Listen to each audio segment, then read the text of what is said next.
Kembali Anda bersama dengan kami dalam bincang hari ini dan masih dengan tema kita toleransi hidup bersama di kalangan anak muda. Dan kami undang Anda jika Anda di Yogyakarta, Anda bisa di 451666 atau yang di luar Yogyakarta 0274 451777. Silakan Anda dapat berdialog dengan narasumber saya yang muda dan memiliki semangat untuk membangun toleransi dan membangun perdamaian. Baik, saya ke Mas Riston sekarang. Mas Riston Batu Ara, baik, fasilitator. Nah, Mas Riston ini adalah seorang fasilitator. Nah, kalau selama ini yang sudah dikerjakan, fasilitasi apa? Kalau kita bisa berbicara tentang achievement, di dalam Anda memfasilitasi, achievement apa yang sudah pernah Anda buat? Secara khusus, para fasilitator kita harapkan mampu untuk bisa meng-create sebuah event ya. Event andalan kita itu adalah Peace Camp. Jadi kita camp damai 3 hari 2 malam kita bersama-sama dengan para mahasiswa. Biasanya kurang Dan lebih apakah itu hanya mahasiswa Yogyakarta saja atau se-Indonesia atau se-Asia? Tidak, atau? kita sekarang sudah di 8 regional. 8 regional itu artinya? Di 8 kota. Oh, 8 kota, baik. Iya, 8 kota. Di Indonesia? Jadi, setiap kota kita buat event itu dan mampu meng-create itu dan nanti mungkin bisa kita bisa jelaskan bagaimana kita meng-create sebuah event dan juga ada event yang kemarin kita ada World Interfaith Harmony Week ya di Kuala Lumpur dan Singapura. Ya, dan juga para fasilitator mampu untuk meng-create sebuah pertemuan setiap minggu. Kita setiap minggu bertemu para member, bahkan juga kita mengundang yang belum bergabung dengan kita untuk bersama-sama berdialog bersama. Oh, oke. Ini sudah ada tayangannya di layar kaca. Ini waktu saat apa ini, Mas Riston? Ini kita dialog dengan Persatuan Pelajar Indonesia di Kuala Lumpur. PPI-nya ya, di Kuala Lumpur. Oke. Apa yang dibahas pada saat itu? Isu apa yang krusial yang kita mempromosikan World Interfaith Harmony Week dan juga kita membahas tentang a common word, loving God and loving others. Oke. Ini kalau yang ini pada saat apa, Mas Riston?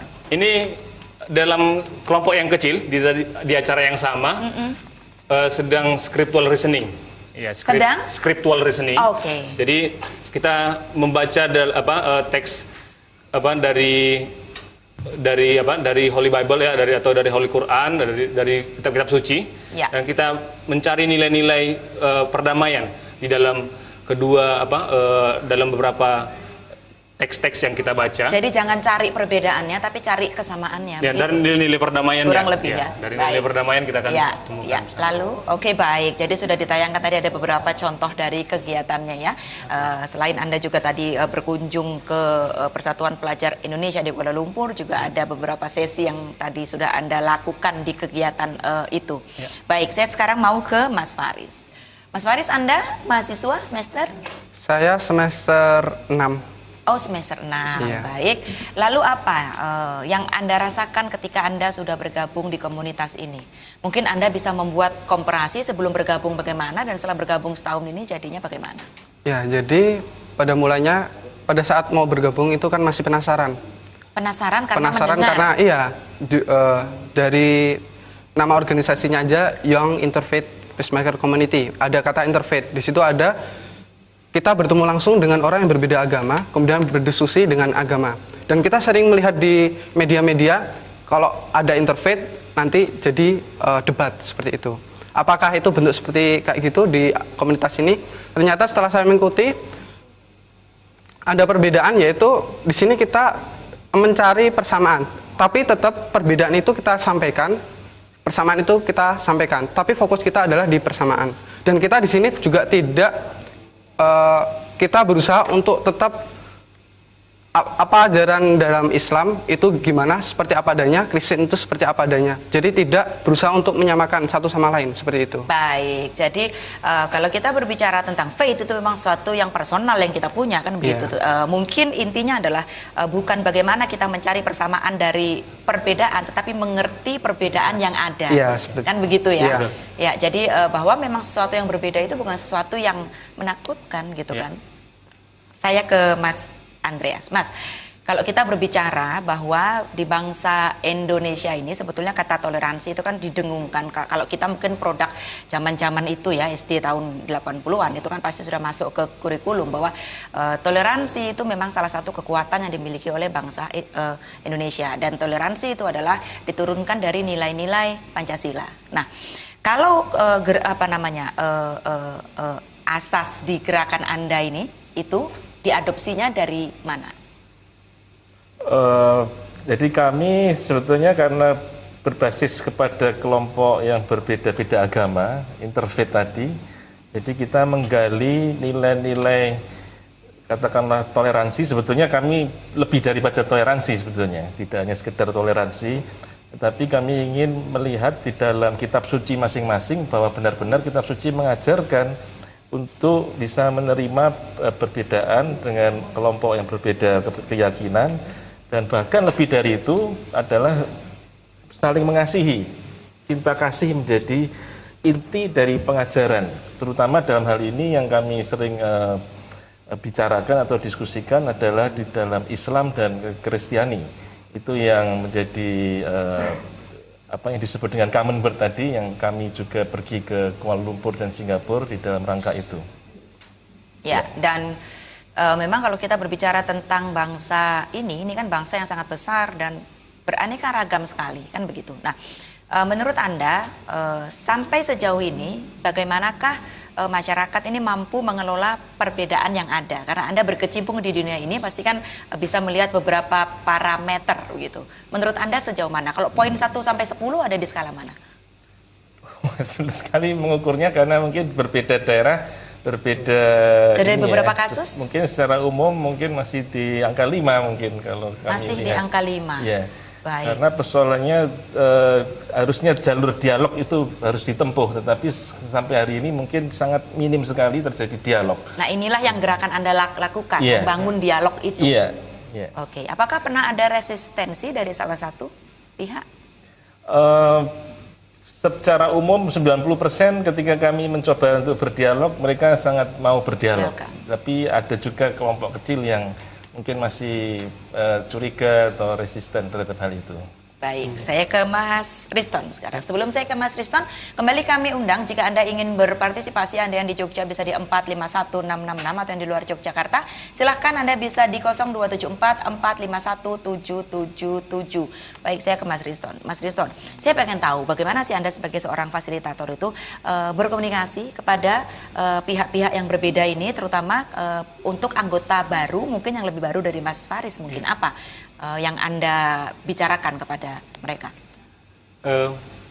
Biasanya di dalam ketika anggota baru masuk dalam peace camp, secara otomatis mereka akan mengalami bagaimana peace camp yang kami buat itu bisa membuat mereka untuk menghilangkan prasangka-prasangka melalui percakapan-percakapan yang di antara mereka.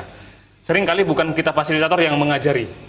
Tapi percakapan itu kan harus ada isunya kan, bercakap tentang apa kan begitu. Nah, ini bagaimana kalian mendesainnya sehingga bisa membreakthrough bottleneck yang selama ini ada? Kita mendesain acara dengan semenarik mungkin, dengan fun, dengan banyak games dan games-games yang memaksa mereka untuk bisa berinteraksi sama lain.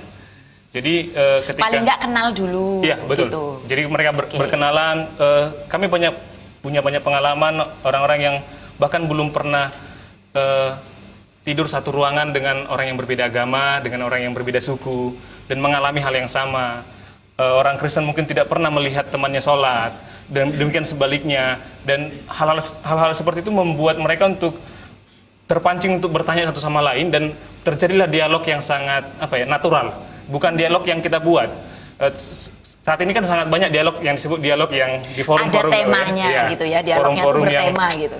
Ya bisa dikatakan kaku dan ya hanya di kalangan elit, tapi kita mengadakan forum-forum yang perjumpaan-perjumpaan yang bisa mereka share, dan setiap minggu kita ketemu dan pasti akan ada sharing-sharing kehidupan yang bisa kita pelajari bersama di antara satu sama lain, dan kita bisa mempelajari orang lain dari perspektif orang lain itu tersebut, bukan ada dari perspektif kita. Guidance-nya tidak Anda sebagai fasilitator ketika melakukan membuka komunikasi yang tertutup ini? Ya, kita dilatih, kita ada pelatihan fasilitator, kita bagaimana kita bersikap di tengah-tengah konteks perbedaan dan bagaimana cara kita untuk boleh membuka sebuah forum-forum, contohnya seperti kita setiap minggu ada regular dialog, bagaimana kita menciptakan suasana-suasana seperti itu ya. Gitu.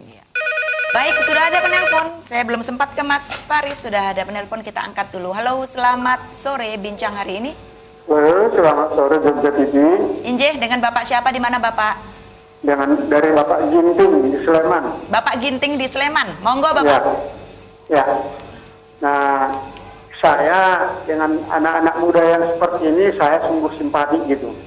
Mencari satu jalan terobosan bagaimana pemuda Indonesia itu secara umum yang terjadi dari beragam daerah, beragam suku, ada terobosan seperti ini. Ini udah terlambat ini, tapi timbang tidak bagus terlambat gitu. Mengapa yang selama ini nggak ada? Ya. Nah, pertanyaan saya, memang kalau orang beragama itu, ya saya sebagai Muslim, Kristen saya kurang begitu mengetahui, tapi saya rasa di Nasrani itu juga bahwa perbedaan itu diajarkan. Kalau kita Islam itu kan Allah berfirman, saya jadikan kamu bersuku, kan begitunya dia berfirman, tapi itu adalah untuk saling mengenal, untuk kebaikan gitu. Tetapi sekarang ini kok banyak pemuda kalau kawannya berantem dia ikut berantem, bukan mencari solusi bagaimana persoalan ini selesai, yang besar dikecilkan, yang kecil akhirnya diselesaikan gitu. Allah meruncing. Nah, ini sudah satu jalan yang baik sekarang ini. Maka sekarang pertanyaan saya, toleransi itu artinya digunakan dalam keadaan seperti apa dan bagaimana pemuda itu? Karena ada juga gara-gara toleransi malah yang sebelah menjadi jadi gitu. Jadi ini pertanyaan, bagaimana caranya melaksanakan toleransi itu dan keadaannya, situasinya lagi seperti apa dan bagaimana? Apakah dari setiap hari dimulai dari rumah? Bagaimana? Itu yang pendapat saya, itu yang saya sampaikan. Tapi saya terima kasih dengan ini yang anak-anak muda ini, yang siapa ini Batu Bara, ini satu lagi ini mungkin satu daerah dengan saya, Bapak ini juga. Saya terima kasih, ini satu terobosan yang baik. Jadi jangan nanti salah memanfaatkan pula toleransi itu. Berbuat salah juga diberikan toleransi.